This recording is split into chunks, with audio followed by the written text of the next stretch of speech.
환영하고 축복합니다.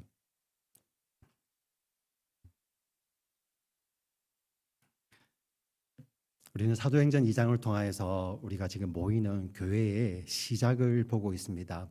오순절 날 모든 사람들이 모여 있을 때 주님의 약속을 기다리며 주님 앞에 마음을 합하여서 간절히 기도할 때 성령님께서 오셨습니다. 급하고 강한 바람 같은 소리가 그 다락방 안에 가득하였고요. 불의 혀같이 갈라지는 것들이 모든 사람 각자 위에 임하는 것을 보았습니다. 그리고 성령은 그곳에서 성령을 기다리며 약속을 기다리는 모든 사람들에게 성령을 부어주셔서 성령 충만케 되어 그들이 성령이 말하게 하심을 따라 말하는 것을 우리는 보았습니다. 놀라운 일이었죠. 이들이 120명이나 되는 사람들이 함께 이야기를 하는데 그 당시 예루살렘은 오순절이었습니다. 그 명절을 지키기 위해서 많은 경건한 유대인들이 각지에서 세계 각지에서 모여들었습니다. 근데 그들의 귀에 그들이 태어났던 곳, 그들은 흩어져 있던 디아스포라 유대인들, 2세들이죠, 그죠? 근데 이 갈릴리 사람들, 배움이 없는 사람들이 세계 각국의 언어를 하는 것을 보았습니다. 우리는 이 오순절 이 성령 강림 사건을 통하여서 바벨탑 때 하나님께서 이 사람들이 하나님처럼 되고자 하던 그런 결과로서 이렇게 흩어졌지 않습니까? 근데 하나님께서 성령으로 말미암아 회복시키셔서 한 목소리를 내게 하십니다. 한 메시지를 전하게 하십니다. 하나님의 크고 놀라운 일, 하나님의 구원하심을 선포하게 될 때 각 지역에 흩어져 있던 사람들이 그들의 난국 방언으로 듣기 시작하였습니다. 얼마나 놀라운 일입니까?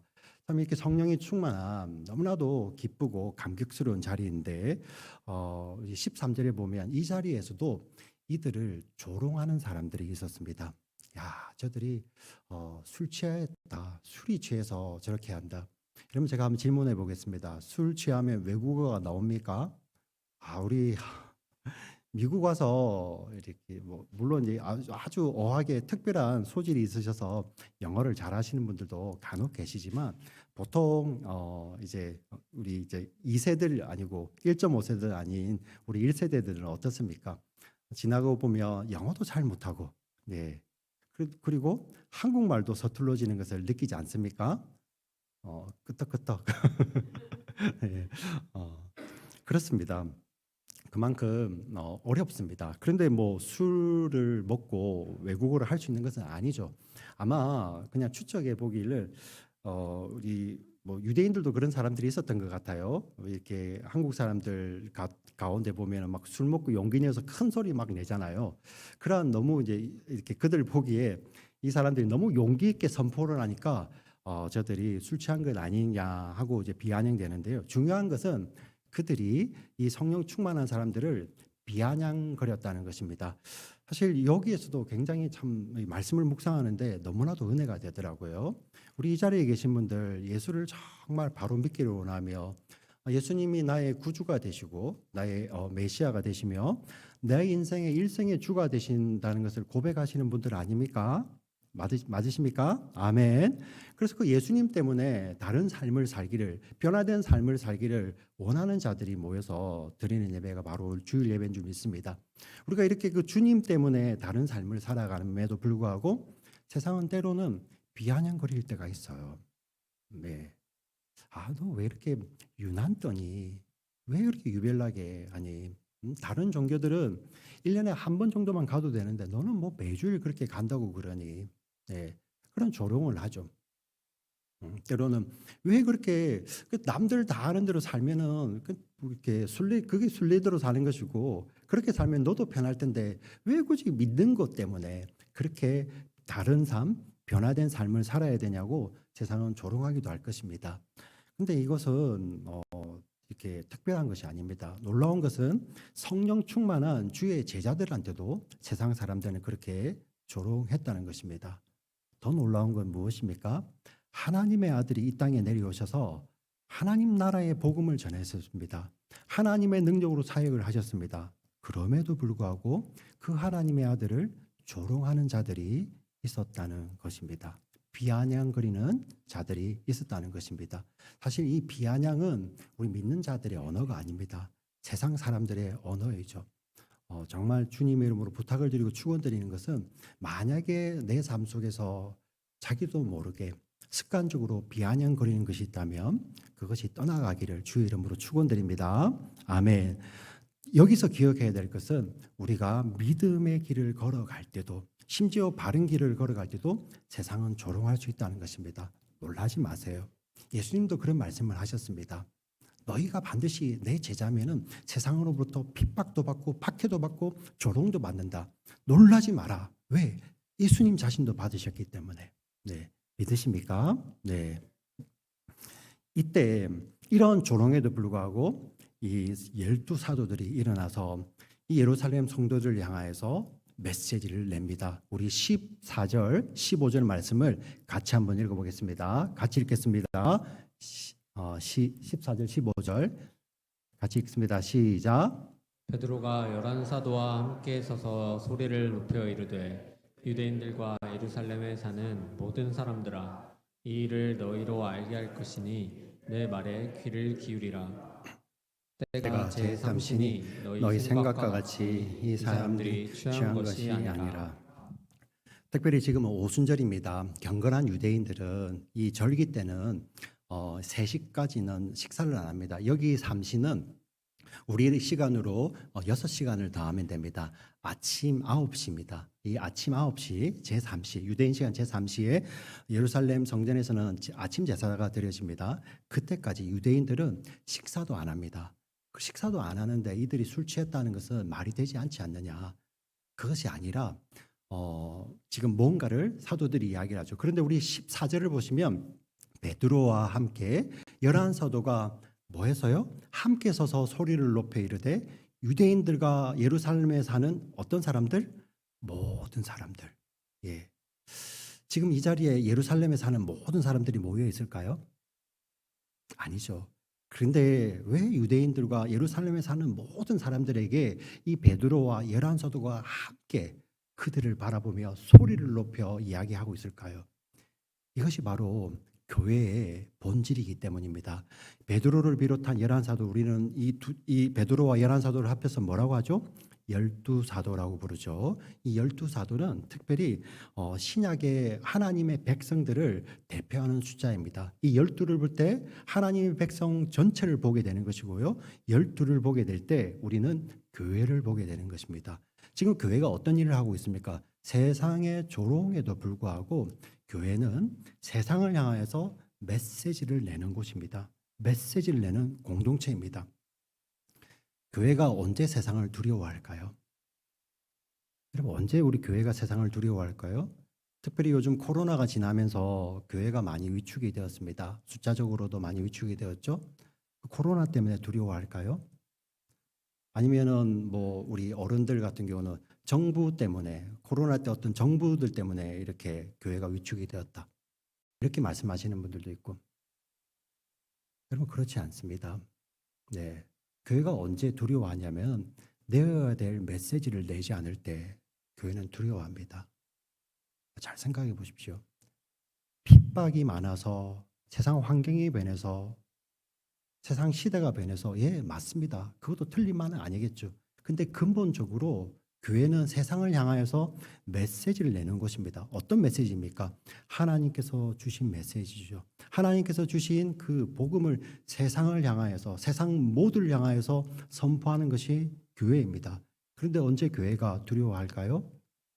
내어야 될 메시지를 내지 아니하고 세상의 메시지가 교회 안에 들어와서 그것이 주가 될 때 교회는 두려워합니다. 주객이 전도되어 버렸죠. 여러분, 세상 가장 쉽게 이렇게 설명을 드리겠습니다. 교회가 내는 메시지와 세상이 살아가는 메시지의 기준이 다른 것이죠. 성공의 기준이 다릅니다. 세상은 성공을 뭐라고 이야기를 합니까? 잘 사는 것이죠. 그리고 더해서 부족함이 없고 어려움이 없는 삶을, 그 사람 잘 사네, 성공한 삶이네, 이렇게 이야기하지 않습니까? 세상 종교들도 다 그런 것을 추구하죠. 예, 많이 안 가져도 부족함 없이, 그리고 어려움 없이 사는 것이 목적이 됩니다. 그것이 세상의 메시지죠. 근데 교회는 그런 곳이 아니잖아요. 교회는 어떤 곳입니까? 우리 주님 뭐라고 가르쳐 주셨습니까? 우리에게 허락되어진 모든 것을 들여서 누구를 증거하는 곳입니까? 우리의 주 대신 예수 그리스도, 왕 대신 하나님을 선포하고 증거하는 것이 교회입니다. 아멘이십니까? 아멘. 어떤 것을 다 들여서 무엇을 드린다 할지라도 내 주 대신 주를 증거하는 것이 교회입니다. 그것이 교회의 메시지입니다. 부족함이 없는 것이 아닙니다. 여호와가 함께 하시면 부족함이 없죠. 그게 영적인 것이죠. 무엇입니까? 우리의 부족함에도 불구하고 연약함에도 불구하고 하나님이 함께 하심으로 우리는 부족함이 없습니다. 여호와는 나의 목자가 되시니 내게 부족함이 없습니다라는 그러한 메시지를 세상을 향해서 흘려보내는 것이 교회입니다. 근데 그것이 희미해질 때, 그것이 정말 희미해질 때 교회는 두려워하는 것이죠. 세상의 성공의 기준이 들어올 때 교회는 두려워하고 교회는 흔들리는 것입니다. 그래서 그 조롱 앞에 무너지는 것입니다. 그러나 교회가 주님 은혜 가운데서 든든히 서서 교회가 선포해야 될 메시지, 하나님 나라를 증거하며 예수 그리스도의 복음을 우리의 삶을 들여서 선포하고 증거할 때 교회가 두려워할 것이 없어요. 우리는 이래서 기도해야 됩니다. 하나님, 주님 오시는 그날까지 우리 교회를 보호하여 주시옵소서. 주님 오시는 그날까지 우리 교회가 든든히 서서 세상을 향해서 하나님이 주신 이 메시지를 주님 오시는 그날까지 선포하는 교회 되게 해 주시옵소서라고 우리가 기도하고 우리가 마음을 모아서 하나님 앞에 이렇게 기도해야 될 줄 믿습니다. 아멘, 아멘. 이렇게 기도할 때 세상에 우리 두려운 것이 없는 것입니다. 그런데 이게 바뀌어 버리면 그때는 교회가 정말 큰일이 나는 것입니다. 우리 스스로를 한번 돌아봤으면 좋겠습니다.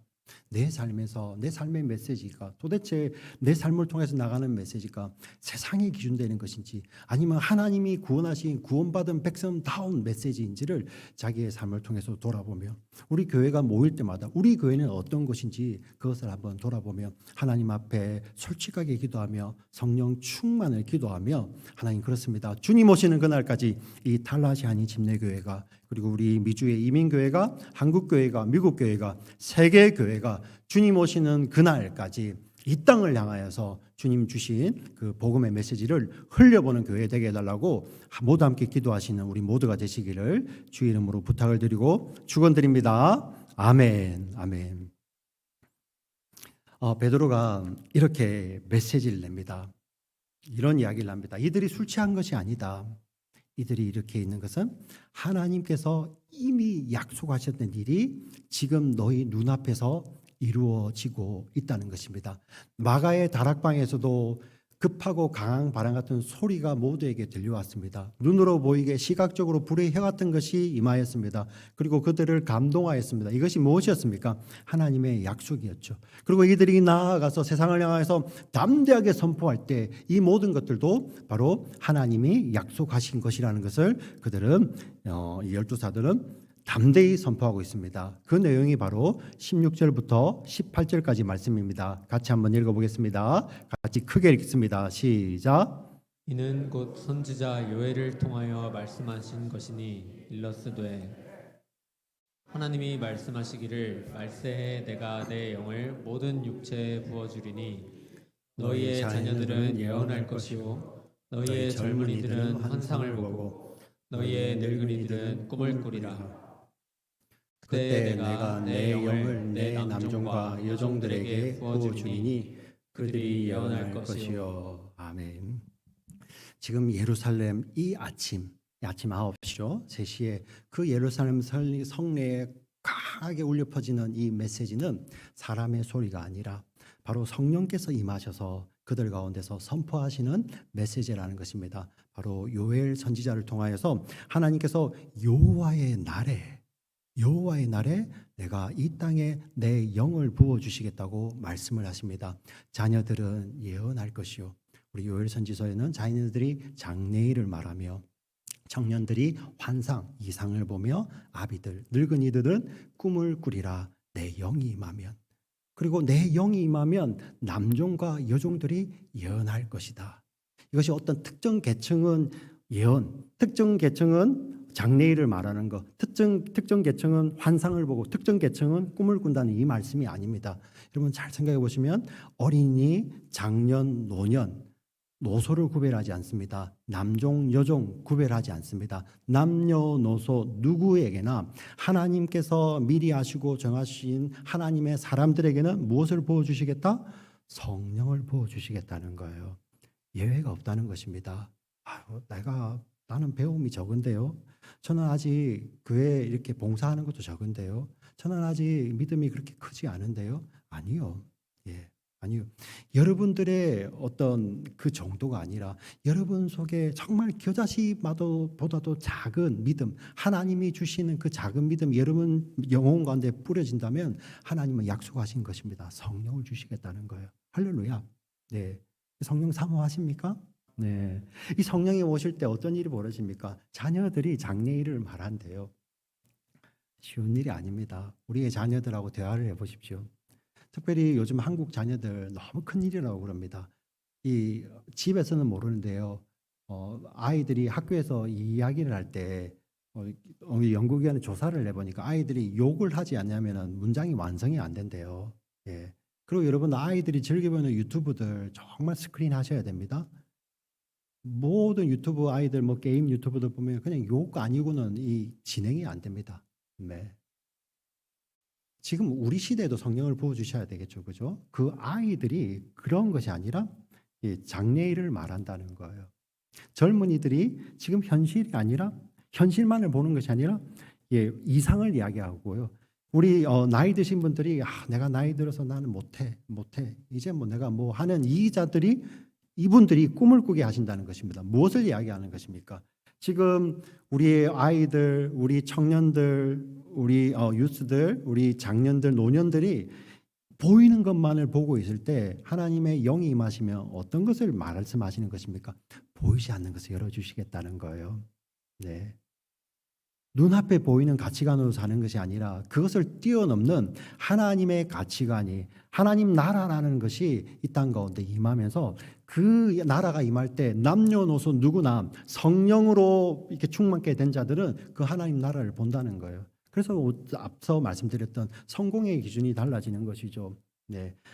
내가 불편함이 없고 내가 조금 뭐 남에게 손해 보지 않고 내가 조금 가지고 조금 배우고 좀 더 남들보다 건강하면 그러면 성공했지 않은 그런 성공의 기준이 달라지는 거예요. 아니거든요. 그러한 것이 복음이 아닙니다. 네. 하나님은 무엇을 이야기하십니까? 우리 요셉의 삶을 보면 알잖아요. 그를 통해서 하나님은 때로는 그 요셉을 구덩이 가운데도 넣어두시고 형제의 손에 팔려가기도 하시고 모함도 받게 하시고 감옥 안에도 들어가게 하시는 것이 요셉의 삶입니다. 그런데 하나님은 그의 삶을 성공했다고 이야기를 합니다. 형통하다고 이야기를 합니다. 왜 그렇습니까? 요셉이 그와 하나님과 함께 했기 때문입니다. 요셉은 무엇을 보았습니까?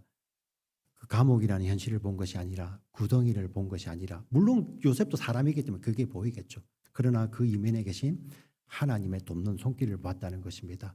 우리의 자녀들이 우리의 청년들이 우리의 노년들이 눈에 보이는 이 세계만을 보는 것이 아니라 눈에 보이는 세계에 넘어 있는 지금도 임하고 있는 우리 교회 예배당에만 임하는 것이 아니라 여러분의 삶의 자리 우리 집으로 돌아갈 때 차 안에서 여러분들의 직장에서 가정에서 하나님께서도 어떤 곳에 땅끝에 보내시던 그 자리에서도 여전히 임재하시고 여전히 보이지 않지만 하나님 나라로 임재하시는 그 하나님의 일하심을 보게 되는 것이 바로 자녀들이 장래일을 말하며 청년들이 환상을 보며 아비들이 꿈을 꾸게 되는 그 하나님 나라의 꿈인 것입니다. 그것을 하나님께서는 성령을 보내주셔서 우리로 꿈꾸게 하신다는 것입니다. 여러분 믿으십니까? 이 자리에 계신 분들이 우리가 간절히 기도해야 됩니다. 여러분 정말 생각해 보세요. 좀 성공에 와닿지 않습니까? 사랑을 한번 예를 들어보겠습니다. 여러분들이 정말 우리 성경에 보면 주님이 나보다 네 자녀를 더 사랑하면 내게 합당치 않다고 이야기를 합니다. 사실 우리 특별히 어린 자녀들 키우는 부모님들 이 말이 잘 이해가 안 가요. 아니 주님이 어떻게 이렇게 시기하시나? 내가 어린 자녀들을 사랑하는 거 그게 주님 못마땅할까? 근데 여러분 잘 보시면 주님 밖에서 내가 누군가를 사랑하고 하는 것이 왜 사랑합니까? 그를 지켜주기 위해서 사랑하죠. 그리고 그 사랑하는 대상이 나를 지켜주기를 바랍니다. 그게 우리 인간의 바람이잖아요. 근데 주님 없으면 어떤 것도 내가 사랑하는 것이 나를 지켜주지 못하고 내가 사랑하는 그 대상을 내가 지키지 못해요. 그걸 아는 것이 보이지 않는 것을 보는 자들입니다. 우리의 자녀들 너무나도 사랑하지 않습니까? 근데 주님 없으면 우리가 그 자녀들을 지키지 못합니다. 그 아이들의 영혼을 지킬 수 있을까요? 자신 있으세요? 못 지킵니다. 왜? 내가 사랑했던 그 아이들이 나를 지킬 수 있을까요? 말은 고맙죠. 지키지 못합니다. 근데 그 자리에 그 아이 우리 관계가 아니라 우리가 가치 있다고 여기는 세상의 물질일 수도 있고요. 명예일 수도 있고요. 건강일 수도 있겠죠. 그리고 우리가 이룬 학문일 수도 있겠죠. 내가 사랑하는 것, 내가 추구했던 것들, 그것들을 내가 지킬 수 있을 것 같습니까? 네. 그것들이 내가 사랑했던 대상들이 나를 지켜줄 것 같아요? 주님과 관계가 없을 때는 나에게 절망만 주죠. 절망만. 네. 성령이 임하면 이게 보이는 거예요. 성령이 임하면. 아, 주님 안에서 다 의미가 있는 것이구나. 그래서 내가 세상에서 가장 사랑하는, 심지어 우리 부모님들이 자기 자녀를 위해서는 목숨도 내어주잖아요. 네. 그거는 진짜지 않습니까? 그런데 내가 내 목숨을 준다고 해서 그 아이들을 지킬 수가 없더라고요, 영원히. 그게 보이지 않는 것을 볼 수 있는 거. 아, 주님 안에 있을 때 완전하구나. 이것을 보는 자들이죠. 성령의 사람들이 바로 이렇다는 것입니다. 그래서 우리가 꿈을 꾸고 그렇습니다. 성령이 우리가 충만할 때 하나님이 보이지 않는 세계를 보게 하여 주시고 이 땅 가운데 그리고 우리 교회 공동체 가운데 우리 가정 가운데 그리고 내 안에 성령으로 충만케 하셔서 보이는 세계를 넘어서 보이지 않는 세계를 말할 수 있는 우리가 되게 해달라고 함께 기도하시는 우리 모두가 되시기를 주의 이름으로 부탁을 드리고 축원드립니다. 아멘, 아멘. 메시지가 이렇게 끝이 나는 것이 아닙니다. 요엘에서는 이 마지막 때를 이야기하며 성령을 부어주시겠다 말씀하시고 그 다음에 뭘 이야기하냐면은 종말의 때를 이야기하게 됩니다. 네. 잘 들으셔야 됩니다. 하나님께서 이 땅을 이 죄로 말미암아 파괴되어진 이 땅을 하나님께서는 새롭게 회복시키실 거예요. 예. 잘 들으셔야 됩니다. 하나님께서는 새롭게 회복시키시는데 그 가운데 죄 아래에 있던 것들에게는 그 새롭게 회복시키심이 그들에게는 심판이 됩니다. 잘 들으셔야 됩니다. 이걸 잘 보여주는 것이 예수님의 십자가입니다. 하나님의 아들이 지금 이 자리에 계신 분들을 위해서 자신의 생명을 내어주셨어요. 이것만큼 큰 은혜가 어디 있습니까? 그렇죠? 그런데 이 하나님의 아들과 상관이 없다면 하나님께서 이 땅을 심판하실 때 그 심판의 기준이 하나님의 아들의 십자가예요. 그 십자가가 없는 자들에게는 무엇이 되겠습니까? 너무 끔찍하죠. 네. 종말의 때라는 것이 바로 이겁니다. 요엘서에서는 여호와의 날 그날 이후라고 이야기를 하는데 베드로 사도는 여기에서 에스쿠탄 종말을 이야기합니다. 종말 마지막 때 말세에 내가 내 영을 부어 주실 것이다. 말세가 어떤 의미냐면은 예수님께서 이 땅에 십자가 지시기 위해서 아기로 오셨죠. 그죠? 그때부터 예수님께서 다시 오시는 재림의 때까지 이 시기를 종말의 때라고 이야기를 합니다. 종말의 때 하나님께서 이미 성령을 부어주셨잖아요. 성령을 부어주셨기 때문에 그 다음에 이루어질 일도 하나님 반드시 이루시겠다는 그 약속이 바로 종말입니다. 그것이 무엇이냐면 우리 19절 20절입니다. 같이 한번 읽어보겠습니다. 같이 읽겠습니다. 시작. 또 내가 위로 하늘에서는 기사를 아래로 땅에서는 징조를 베풀리니 곧 피와 불과 연기로다. 주의 크고 영화로운 날이 이르기 전에 해가 변하여 어두워지고 달이 변하여 피가 되리라. 아멘. 굉장히 해석이 어렵지만 이것은 뭐냐면은 하나님의 그 종말론적 심판을 나타내는 이런 상징 같은 언어들입니다. 반드시 이 일이 이루어진다는 거예요. 지금 부어진 성령을 보느냐? 요엘 선지자가 그 성령을 이야기하면 반드시 여호와의 날에 하나님의 심판의 때 이 일이 있을 것이라고 했던 그 징조들이 이제 분명히 일어난다는 거예요. 주님이 이 땅에 다시 오십니다. 주님이 이 땅에 다시 오십니다. 네. 우리가 세상을 정말 두려워하지 않아야 될 이유 중에 하나는 바로 이것입니다. 주님이 이 땅에 다시 오시죠. 주님이 이 땅에 다시 오실 때 분명히 우주적인 이 심판의 징조가 보이는데 그때는 잘 들어보시면 여기를 벗어날 사람들이 아무도 없습니다. 우리 로마서 3장에 보면 모든 사람이 죄를 범하였음에 하나님의 영광에 이르지 못하고 모든 사람, 죄 아래 있는 모든 사람이 하나님의 심판 아래 있는 것이죠. 자, 하나님께서 이 땅을 새롭게 하실 때, 새 창조하실 때 하나님은 반드시 심판하십니다. 네.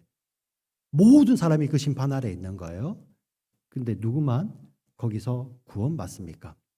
네. 모든 사람이에요. 네. 예수님 이걸 잘 이해하셔야 됩니다. 예수님 믿으면 구원, 예수님 안 믿으면 심판, 이게 아니에요. 성경의 개념은 종말의 때 모든 사람에게 심판이 임합니다. 왜? 우리는 모두가 육신적으로 죄를 범한 아담의 후손이기 때문에. 그런데 하나님의 약속이 무엇입니까? 그 가운데 하나님께서 미리 아시고 정하신 자들, 택하신 자들, 사랑하신 자들, 예수 그리스도를 보내주신 자들, 성령을 보내주신 자들, 그들에게는 무엇을 주시겠다? 하나님의 구원을 주시겠다는 것이죠. 그래서 구원받은 우리들은 이 하나님의 구원을 전하는 자들이잖아요. 네. 믿으십니까? 네. 지금 이 이야기를 하시는 거예요. 반드시 이 일을 이루실 거다. 성령을 보았느냐? 예, 이 땅에 교회가 탄생을 하였습니다. 성령이 임하심으로 말미암아 그것이 증거가 되는 거예요. 하나님 반드시 이 땅을 심판하실 것이다 라는 것이 바로 요엘 선지자의 예언이었고 지금 사도행전에서 베드로 사도의 설교의 내용입니다. 이때 주시는 메시지, 우리가 주님 오시는 그날까지, 아니 영원히 불러야 될 메시지가 바로 21절 말씀입니다. 같이 읽겠습니다. 시작. 누구든지 주의 이름을 부르는 자는 구원을 받으리라 하였느니라. 아멘. 착한 사람은 구원을 받으리라. 아니요. 착하게 살지 말라는 말씀이 아닙니다. 여러분 정말 착하게 살아야 됩니다. 우리가 예수 믿는 자잖아요. 예, 우리를 통해서 하나님이 보여주고 우리를 통해서 예수님이 보여주기 때문에 여러분들이 착하고 성실하게 신실하게 살려고 다른 사람에게 신뢰감을 주려고 여러분 노력하셔야 됩니다. 근데 그것이 구원의 근거가 되진 않아요. 우리 예수 믿는 자로서 정말 삶의 열매가 될 수는 있겠죠. 근데 그것이 구원의 근거가 되지 않습니다. 여러분 잘 들으셔야 됩니다. 저 사람은 법 없이도 살 사람이야. 그런데 예수는 안 믿어. 근데 세상 종교 같으면은 뭐 그냥 그러고 말겠지. 근데 우리가 알잖아요. 모든 사람이 죄를 범하여 하나님의 영광에 이르지 못하는데 하나님이 사랑하셔서 그분이 이 길을 보여주셨어요. 거기에 우리가 먼저 그 은혜를 받은 자들입니다. 그러니 우리 마음 가운데 그런 간절함이 있는 것이죠. 그래서 세상 종교와 다른 것이 복음은 무엇이기 때문입니까? 생명이기 때문이에요. 생명. 예. 생명이 걸려있으면 여러분 간절해지잖아요. 생명이 걸려있으면 여러분 진지해지잖아요. 여러분 우리 자녀들 뭐 마음껏 경험하게 할 수 있겠죠. 근데 우리 부모들 마음에 뭐만 하지 마라? 네 생명만은, 네 몸만은 다치지 말고 네 생명만은 조심해라. 이렇게 말을 하잖아요. 부모도 100년 정도밖에 살지 못하는 부모도 그런 말을 하는데요. 우리 하늘 아버지는 어떻겠습니까? 바로 여기서 누구든지 어떤 자들? 주의 이름을 부르는 자들. 우리 요엘서에는 여호와의 이름이라고 되어 있습니다. 여호와의 이름을 부르는 자는 구원을 받으리라. 할렐루야. 아멘. 이 자리에서 우리가 주님의 이름을 부르는 자들입니다. 예수를 구주로 고백하며 예수님을, 하나님을 내 삶의 주라고 고백하는 자들.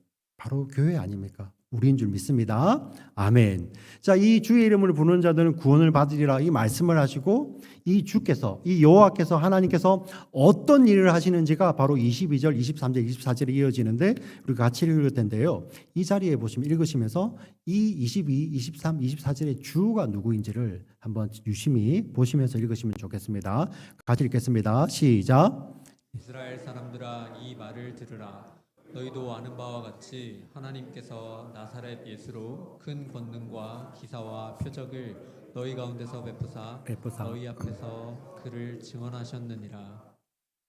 그가 하나님께서 정하신 뜻과 미리 아신 대로 내준 바 되었거늘 너희가 법 없는 자들의 손을 빌려 못 박아 죽였으나 하나님께서 그를 사망의 고통에서 풀어 살리셨으니 이는 그가 사망에 매여 있을 수 없음이라. 아멘. 이 문장의 이 일의 주어는 누구죠? 하나님이었죠. 하나님. 그죠? 하나님께서 나사렛 예수를 보내셔서 하나님께서 나사렛 예수로 사역하게 하시죠.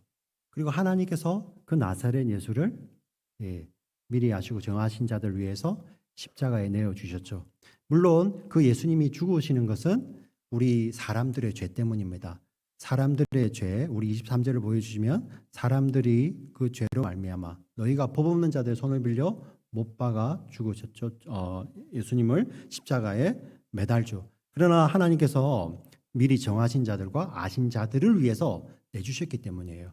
그리고 그 죽으신 예수님을 하나님 어떻게 하십니까? 24절 보시면 그가 하나님께서 그를 사망의 고통에서 풀어 살리시는 것이죠. 하나님이 일을 하시는 것입니다.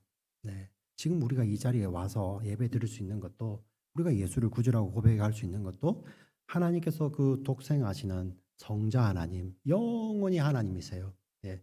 영원히 영광 가운데 계신 그 하나님을 가장 낮은 자의 모습으로 가장 작은 자의 모습 나사렛 예수, 이 나사렛이라는 것이 조롱 중에 조롱이잖아요. 가장 작은 모습으로 오셔서 살게 하시고 근데 그분은 하나님의 아들이시기 때문에 하나님의 약속들을 이루시기 위해서 이 땅에서 능력으로 사역하셨죠. 그 능력의 하나님이 어떻게 하십니까? 미리 아시고 정하신 자를 위해서 십자가에서 죽으시죠. 네, 너무 감격스럽지 않습니까? 네, 정말 이 땅에 셀럽들이 있잖아요. 유명한 사람들이 나를 위해서 뭔가를 해준다고 생각해봐요. 네, 지금 이 자리에 계신 분들 내가 좋아하는 셀럽들이 찾아오셔서 내가 너를 위해 뭘 해줄게 얼마나 감격스럽겠습니까? 근데 우주를 지으신 주인 되신 하나님이 자기의 생명을 가지고 찾아오셔서 내가 너를 미리 알았고 네가 태어나기도 전에 너희 어머니 뱃속에 있기도 전에 너희 조상들이 있기도 전에 아담이 있기도 전에 이 땅이 창조되기 전에 온 우주가 창조되기도 전에 내가 아들 안에서 내가 너를 알고 정하였고 사랑한다고 말씀을 하세요. 그리고 그것을 이루시기 위해서 아들을 십자가에 내어주시죠. 그래서 로마서 5장 8절 말씀처럼 우리가 아직 죄인 되었을 때 그리스도께서 십자가에서 죽으심으로 하나님께서 우리들을 향한 그분의 사랑을 뭐 하셨다? 확증하셨죠. 네, 그 사랑하시고 그 대속의 죽음을 당하신 예수님을 살려내시고 그 예수님을 통해서 우리에게 뭘 주십니까? 부활 생명을 주시는 것이죠. 놀랍지 않습니까? 이 누구에게요? 예수님을 믿는 자들에게. 예수님 믿는 자들은 또 어떤 자들? 그 믿는 자들에게 무엇을 부으십니까? 성령을 부어주시죠. 예. 믿는 자들에게 성령을 부어주시고 성령이 임하는 자들은 예수를 또 믿게 되는 것입니다. 믿는 자들이죠. 이거는 시간 순서로 이렇게 차이가 있는 것이 아니라 논리 안에서 순서가 있는 것입니다. 이 놀라운 것을 받았다는 거예요. 언제 깨닫게 됩니까?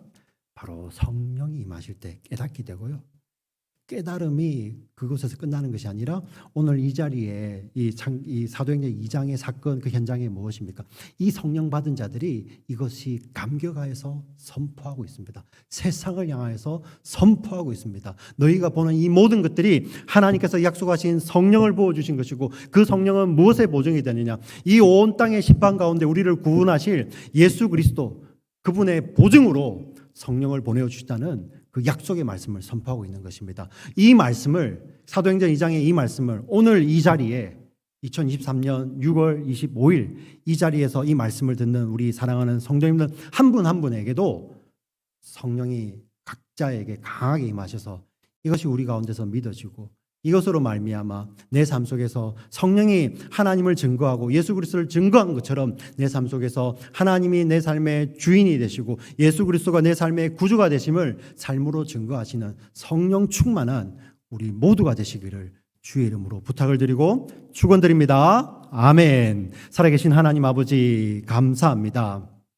하나님 정말 사도행전 2장에 있는 그 역사적인 현장이 오늘 이 자리에 말씀을 먹고 말씀을 묵상하며 말씀을 붙들고 기도하는 우리 교회 공동체 위에 또 사랑하는 성도님들 한 분 한 분 영혼 위에 하나님 부어 주시옵소서. 하나님 정말 성령이 충만할 때 이 세상의 것들만 보는 것이 아니라 세상 것 너머에 있는 보이지 않는 것, 그러나 완전하고 영원하며 영원히 함께하는 하나님 나라를 보게 하여 주시고 하나님 나라를 증거하는 저희들 되게 하여 주시옵소서. 하나님 정말 장래일을 말하며 환상을 보며 함께 꿈을 꾸는 우리 교회 공동체 되도록 주님 축복하여 주시옵소서. 하나님 그리하여서 장차 임할 놀라운 그 하나님의 심판, 믿는 자들에게는 영원한 그 새 창조의 기쁨이지만 하나님의 아들이 없는 자들에게는 정말 그들에게 예비된 그 길을 가야 되는 그 놀라운 하나님 갈림길이 되는 그런 이 말세 때를, 종말의 때를 사는 우리들입니다. 하나님 그것을 알기 때문에 하나님 우리의 삶을 들여서 우리 공동체가 모일 때마다 우리의 삶으로, 우리의 목소리로